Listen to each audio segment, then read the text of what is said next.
Oh, hello there. This is Temperian here, and I'm here to showcase my Bloodmage Ignite and Bleed Flameblast build. It's pretty much the classic Flameblast Bleed Flameblast Ignite build from POE1, except I grab Blood Barbs from the Bloodmage ascendancy as a way to make so that my elemental damage can contribute to bleeding magnitude, pretty much doubling my DOT capacities, since Bleed and Ignite pretty much in POE2 deal the same amount of DOT damage. Actually, Bleed seems to be doing even more damage than Ignite on this build, since mobs move around and the increase from moving is rather significant. Well, I'm doing this guide since the build seems to be doing quite well for now. I'm currently a level 80 Blood Mage with around 2k life and 3.k energy shield. You'll see that my defenses are working pretty well and that my damage is also pretty decent. Alright, going to the build itself, I'm using Solar Orb for being capable of targeting Flameblast, other target for channeling Flameblast, which is in turn the actual damaging skill. So this is what Flameblast looks like in POE2 if you haven't tested it yet. If you don't have a Solar Orb out, it will channel around yourself with slower channeling, and if you actually target an orb, it will channel a little bit faster. I don't know if you can notice the difference. See? It channels faster on the ball. Anyway, this is the gameplay we're gonna go for. We're gonna throw the ball ahead of us and pretty much explode the pack with a hit and keep going. Rinse and repeat. Alright, the build itself, as I've just said, is a Blood Mage. We pick the mandatory node, ascendancy, which allows us to drop life remnants, which can overcap our life by about double, right? Which would allow us to go from 2k life to up to 4k life, or overcapping from life remnants. Just notice that each one of them grants 337 life, so it will take around like 7 or 8 life remnants to overcap our life. But it makes so that our skills cost life equal to our mana cost. Thus, there is a certain balance between how much you can overcap your life based on how much mana you spend to kill the monsters. Well, the main objective, though, of the build then is to kill as many monsters with as little mana as possible to become as tanky as possible due to this build, this node. You'll see that, well, this is working fine for now, and I'll try to improve more on this concept of spending less mana to kill more monsters later. Anyways, selected these two nodes and knowing that we're going for a Bleed and Ignite Flameblast build, that is a build that gives one big hit with fire damage that then triggers Bleed and Ignite. Well, what other nodes of the tree are actually good? First, open source seems kind of bad, to be quite honest. I'm currently using Enfeeble on a Blasphemy setup, so I pretty much already have full uptime on my curse, so this node wouldn't have any purpose for this build, so it wasn't picked. The other apparently decent node on the tree is Vitality Siphon. Well, 10% spell damage leeches life seems amazing in POE2, as recovery is quite scarce on the tree and on gear. But this has a problem. If you are already overcapped from the blood remnants, the leech does nothing, since you can't leech above your maximum HP. Thus, if we are trying to maximize the build in a way that we are always overcapped in life, optimize the build, well, this node is pretty much useless as well. Turns out, as pretty much everyone is doing, the two useful sides of the tree are the left one, which is the critical side of the tree, and the right one, which is the life side of the tree. The critical one gives us critical damage, which was critical multiplier in POE1, and critical chance for spells. It increases the base critical strength for spells, which is, well, pretty much the best type of source of critical hit chance that you could get in POE. Well, on the other side, the right hand side of the tree gives you Petrified Blood, that is POE1 Petrified Blood, where 25% of damage taken from life is turned to a DOT that is lost over time. Well, you can pretty much counteract it with a single recoup, no wheel on the tree, and then it's pretty much 25% damage taken from life is negated. And finally, the best node on the tree, in my opinion, is Crimson Power. You gain life equals to the energy shield of your armor. Well, I've seen in trade that there are armors for 2 divines for sale with up to 800 energy shield. So, well, this is pretty much a free comms card, which is 1000 life, right? So if we can get an armor with 800 energy shield, that's free 800 life, once again, which is pretty much a free comms card. Well, I went with the life side of the tree for now because, as you'll see during the demonstration, the damage is fine. The build is doing completely fine on the damage department. So, if we're all already clearing well and already bossing well, why would I spend points investing in killing even better when I could pretty much become immortal when picking the second node? So, for now, I'm using the right side. It's functioning quite well. As you'll see, it will make me quite a lot tanky. There's also a certain anti-synergy with this node and recoup, since you can't recoup overcapped life, but based on the damage that you've taken on your overcapped life, when you actually get to your life pool, you will already be recouping, so you have quite a lot of recovery on your life, since when you got to your maximum HP, you had already taken damage, which in turn turned into recoup. Alright. This is pretty much talking about the ascendancy itself. Now let's showcase the gems, which, well, I pretty much showed already. I'm running Solar Orb, which is a target for the Flameblast. I'm using a level 5 gem, as you'll see. Solar Orb, level 5 from gem, plus 8 from modifiers, but it's a base level 5, which is the minimum level possible for Solar Orb. I've chosen to go with a low-level Solar Orb to reduce its mana cost. As you'll see, mana cost is a huge problem to the build since it drains our life. And as you can see, spamming Solar Orb already drains my life quite significantly. If you look on Reddit, there's a lot of people complaining that mana costs are really high. Well, imagine if a mana cost actually costs your life. That's a lot worse, right? So since Solar Orb isn't a damage Q, I just use it a low-level one to reduce the mana cost. I'm supporting it with Fire Exposure, since Solar Orb always ignites when targeted close to the enemy. I can always inflict Fire Exposure before channeling my Flameblast, guaranteeing that I'll deal extra fire damage when hitting the enemy, which in turn, in POE2, turns into a bigger Ignite and also a bigger Bleed, since Bleed is based on elemental damage taken now with this class.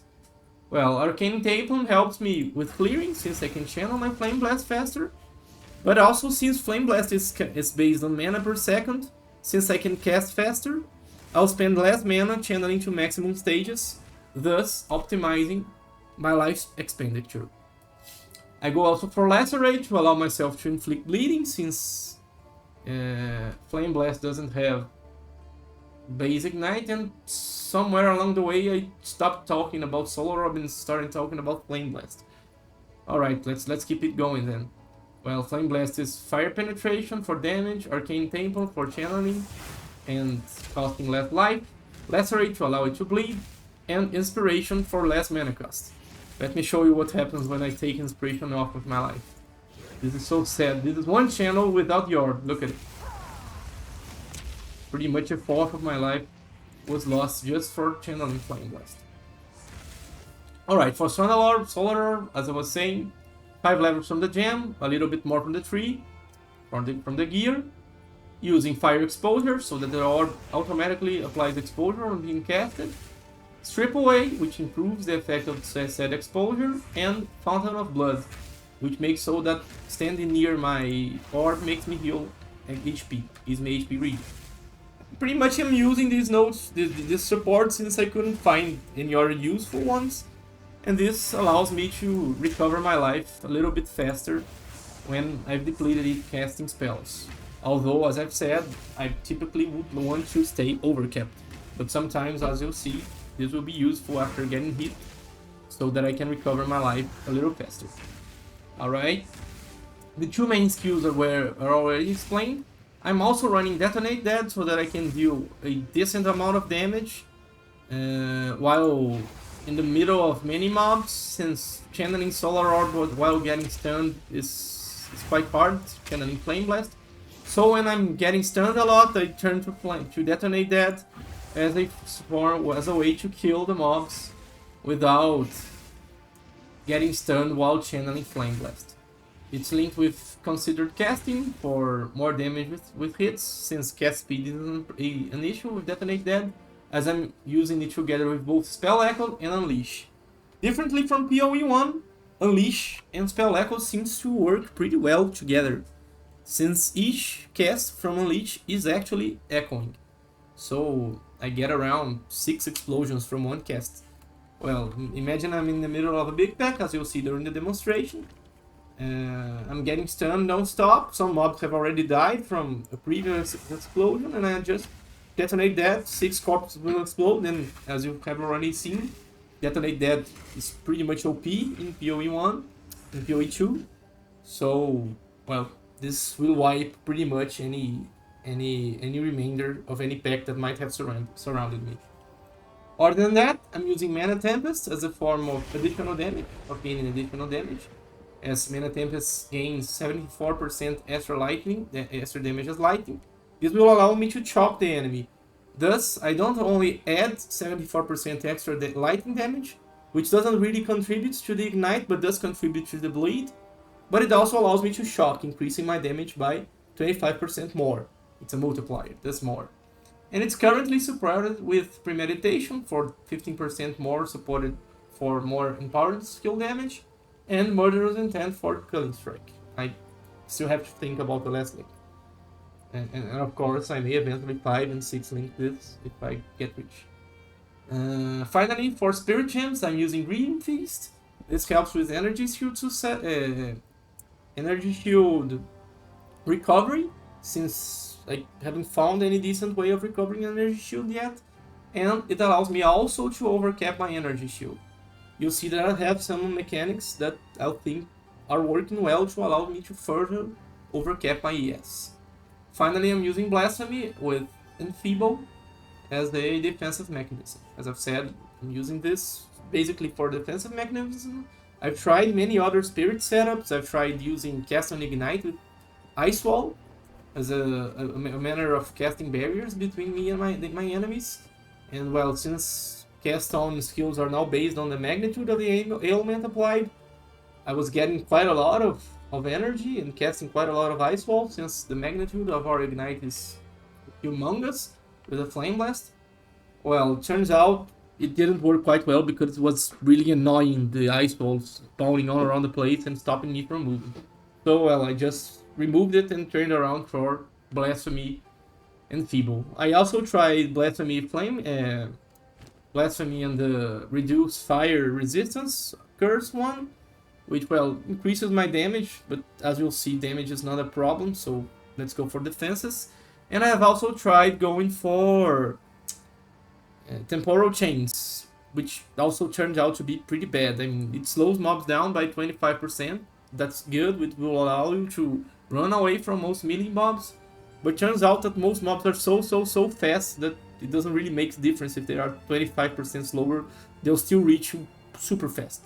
So it's better that they deal less damage to you when they hit you than trying to avoid their hits. Because, well, it pretty much seems impossible to avoid most melee hits in this game.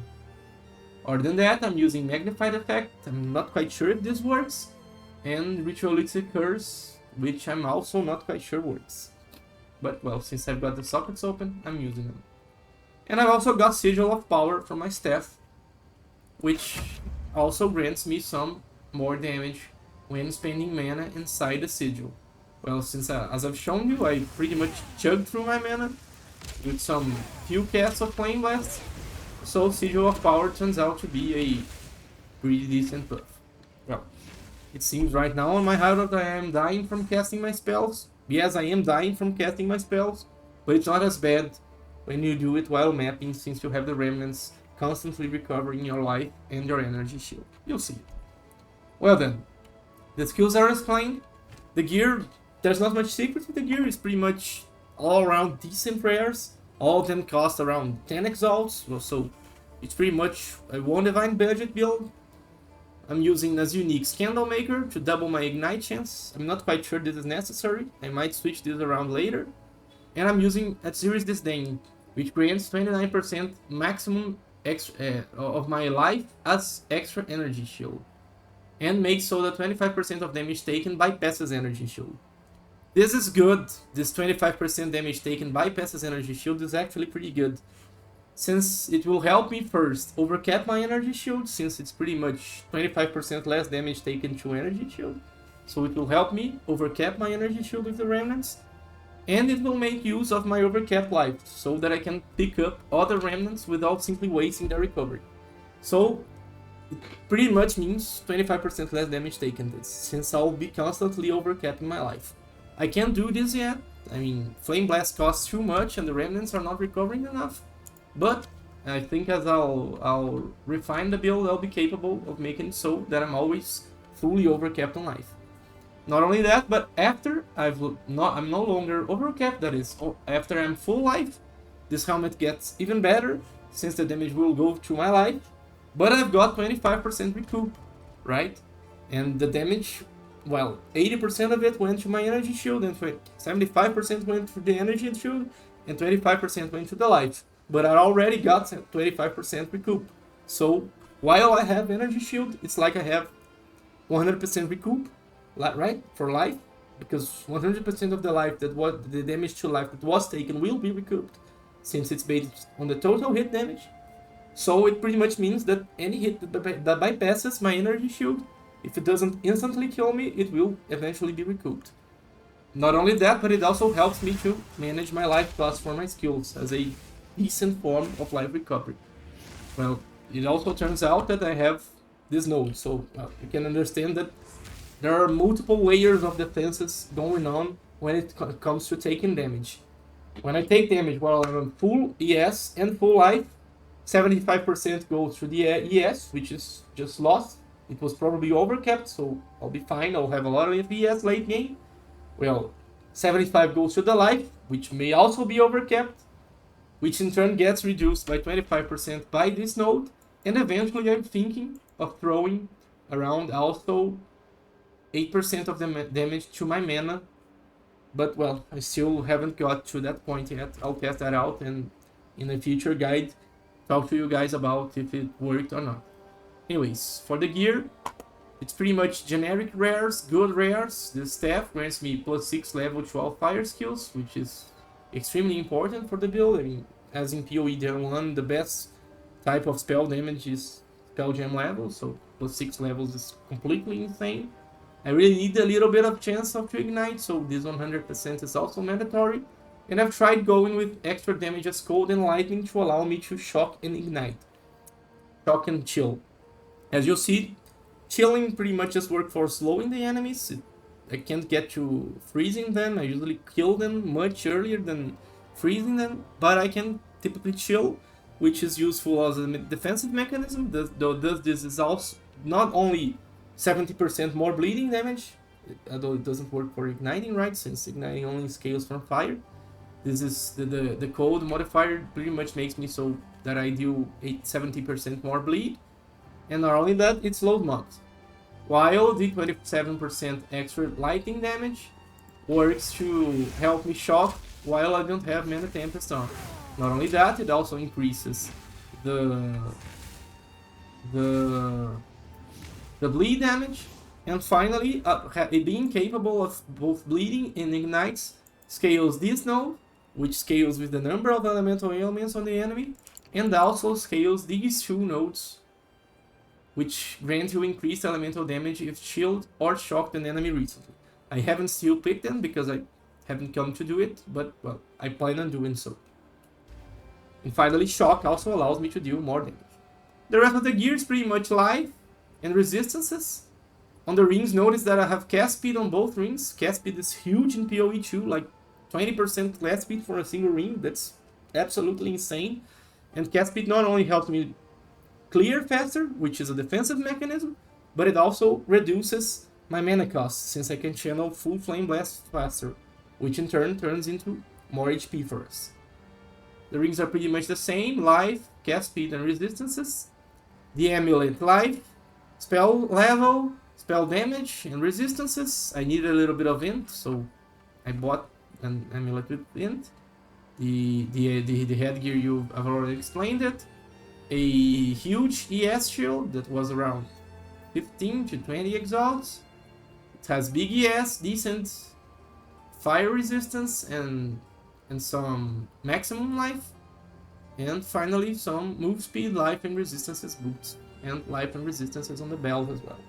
So there's nothing really exceptional about the gear. It costs about 1 divine, and well, pretty much anyone should be able to afford this at this point of the league. To be quite honest, I think I'm quite late in terms of leveling since I haven't been playing at all.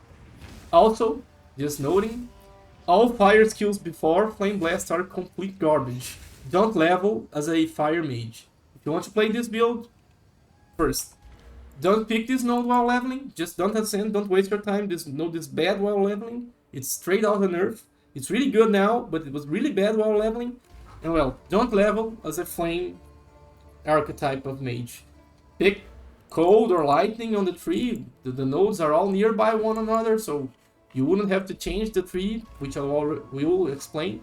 You won't have to change the tree a lot, and you'll level a lot faster because, oh my god, leveling this build was pain. The fire spells are really, really bad, all of them, except Flameblast, of course. So yeah, don't go fire, except if you're going Flameblast. Well then, the gear is explained, now we go to the tree. On the tree, well, my tree is kind of a mess now. I've got energy shield, I've got mana, I'm shooting in many directions, but I think I'll eventually congeal to a decent enough build. Well, I'm getting the fire node on top of the tree, like the POE1, which pretty much is a lot of damage. I'm getting this fire node, with this fire wheel over here, which it's pretty much increased damage and increased area of effect. I'm picking this physical node, which doesn't really scales my base damage, nor my bleeds, nor my ignites, but it grants chance to bleed, which is necessary to allow my Flameblast to bleed better, right? To increase my Flameblast chance to bleed. I'm also picking this elemental node, which grants me exposure effect that I'm applying through Solar Orb, and increase elemental damage for each elemental ailment on my enemy, which I apply all 3, even in bosses, due to my staff. And this is pretty much a huge 45% increased damage node, which is huge. I'm picking fire penetration and fire damage. I'm picking a little bit of faster energy shield recharge, which also turns out to be a decent defensive mechanism. Elemental damage, spell damage, energy shield, cast speed. This node is here for the intelligence and the spell damage, more energy shield, and finally some elemental damage. I'll choose will spec in these 2 nodes. And this curse area of effect node, which applies to the blasphemy, which makes our blasphemy area much larger. I mean, this has 20 plus 20 plus 20 plus 40, which goes for 100% increased area of effect of curses. Not only that, but it hinders all enemies, which is, well, pretty decent. Well, this is pretty much all about the build for now. It still has a lot of ways to go. It's pretty much an incipient build. I think I'll refine it a lot more over the course of some days. But well, let's go for a showcase. Let's pick a rarity map I have. It's a level 9 map. I haven't explored the Atlas quite a lot. Let's time and all into it. Quantity, rarity, extra monsters, specs, and burning ground. Well, a pretty easy map. I'm sorry for the slow computer loading. Well, turns out it was quite fast. Let's pick a map to clear. Is there any decently difficult ones I can pick for this showcase? There isn't any really juiced map I can... well, this has a boss and a breach, so would be a good one for the demonstration. So this is an Abyss map.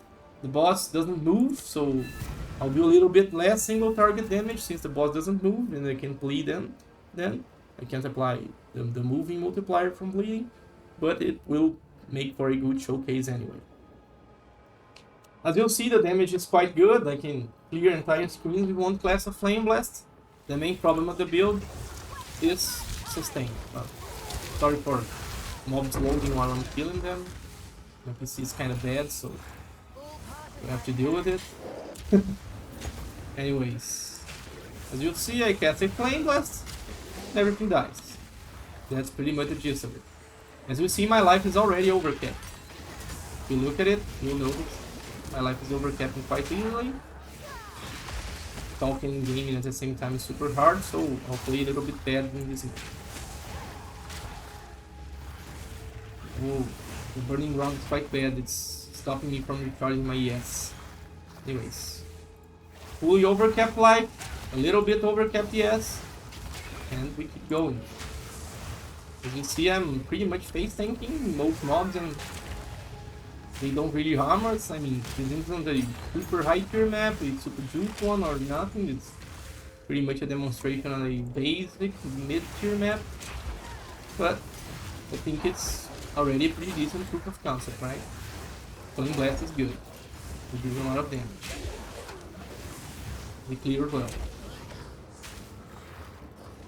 There's the added trouble of having to run back to pick the remnants. That's kind of annoying, but nothing that we can handle.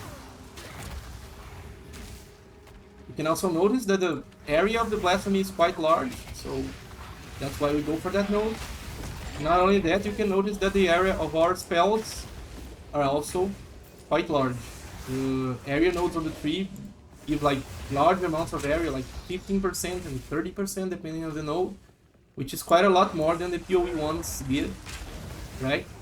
So if you aren't picking area nodes because you feel they are bad since they are bad in POE 1, try picking them on POE 2. They are a lot better, at least I feel so.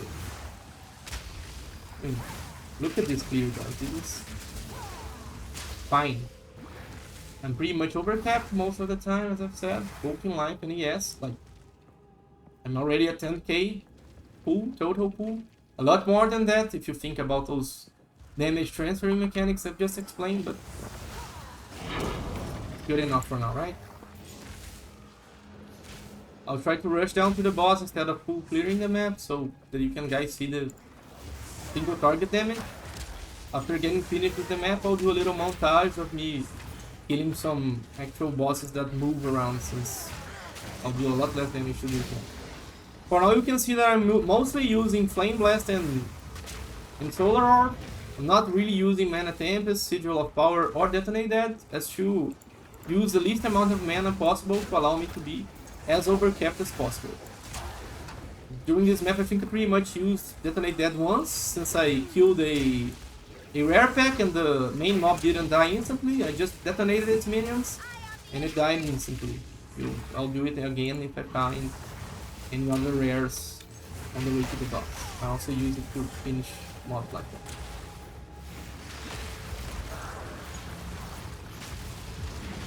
Here is decent, nothing to complain.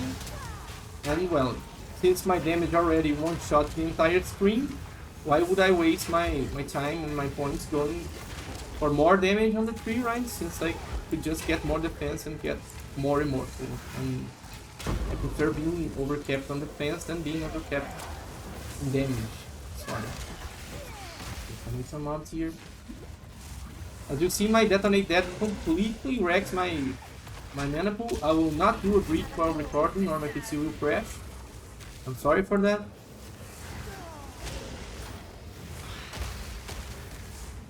Oh, try to film one later, something like that. Here is fine. This is quite an easy map as well. The mods are quite easy, but once again works as a proof of concept.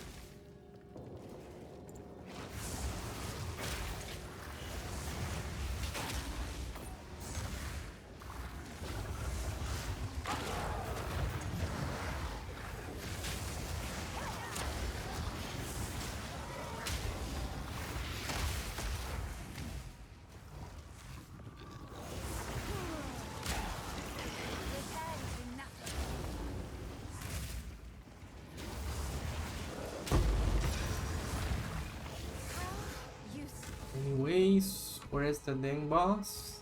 I think it's over here. I hope it's over there. Here we go, a rare mob. Yes, we got them immunities. The pack is dead. The weapon is dead. The mob is dead. The charm is this. Cannot be stunned. Thank God, I forgot talking about charms. I'm having a huge problem with stuns. Well, it's solved now. Alright. I recommend using the stun charm if you're playing this build. You can channel Flameblast while stunned, so you can't channel Flameblast while stunned, so getting stunned is terrible since you stop your channeling early and not kill the pack, and then the pack will just kill you. Alright, the boss is over here. Just run over there, I'll come back for the rare later, and don't want to take more of your time.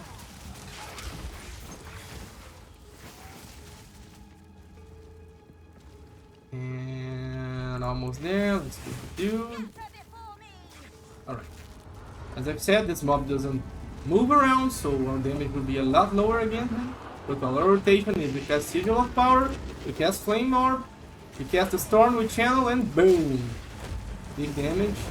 And well, the bleed should do the rest, but it doesn't move around, right? So that's it. You see the damage is decent? The boss pretty much does nothing to us. The damage I do to myself is much higher than the damage the boss deals to myself, right? You really have to dodge a lot. You have to do a lot. POE2 already killed him. Rotation.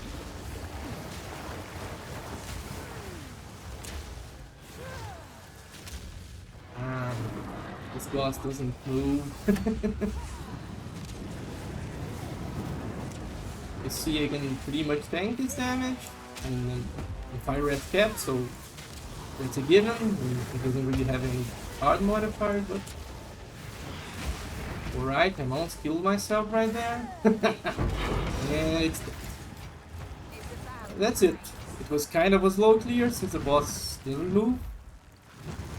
I'll give you guys a little montage of some bosses that actually move around so that you can get a glimpse of the actual damage of the build. See you guys later. I hope you enjoyed the video, and if you did, please give me a like and feel free to subscribe to the channel. Any questions or suggestions, feel free to leave a comment. Thank you a lot. See you later.